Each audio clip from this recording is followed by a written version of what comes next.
నేను మీ దీపిక అందరు బాగున్నారు. ఈరోజు ఇంకొక వీడియోతో మీ ముందుకు వచ్చేస్తానండి. ఇది ఏంటంటే అటుకుల ఉగ్గాని అండి. దీనికి కావాల్సిన పదార్థాలు అటుకులు అండి. ముందు వాటర్లో మనము ఈ అటుకులన్నింటినీ నానబెట్టుకొని కొంచెం పిండేసి ఇలా చేసుకోవాలి, డస్ట్ అంతా పోతుంది. తర్వాత దీనికి కావాల్సిన పదార్థాలు, దీనికి స్టఫ్ కావాల్సిన పదార్థాలు వచ్చేసి పచ్చిమిర్చి, పుట్నాలు, కల్లుప్పు, ఎల్లుల్లిపాయలు, తర్వాత ఇవి నిమ్మకాయ అండి. అంటే లాస్ట్ నిమ్మకాయ పిండుకోవడానికి ఇట్లా స్టఫ్ మనము ఇట్లా ఆయిల్ పెట్టుకొని ఆయిల్ వేసుకొని టమాటా ఫస్ట్ ఎర్రగడ్డ టమాటా అన్నీ మనము ఇలాగ స్మాష్ చేసుకోవాలండి. తర్వాత ఈ స్టఫ్ వేసుకోవాలండి.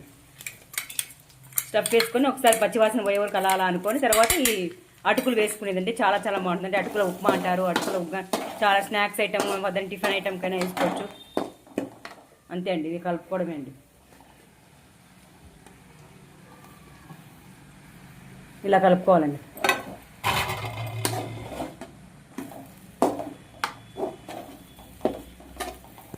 అంతే అండి, వేడివేడిగా అటుకుల ఉప్మా రెడీ అండి.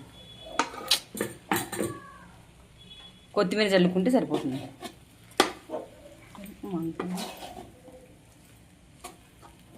చాలా చాలా సూపర్ టేస్ట్ అండి. చాలా బాగుంది. టిఫిన్ ఐటమ్కి బాగుంటుంది.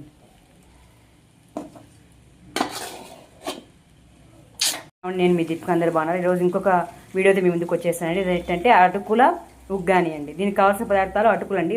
ముందు వాటర్లో మనము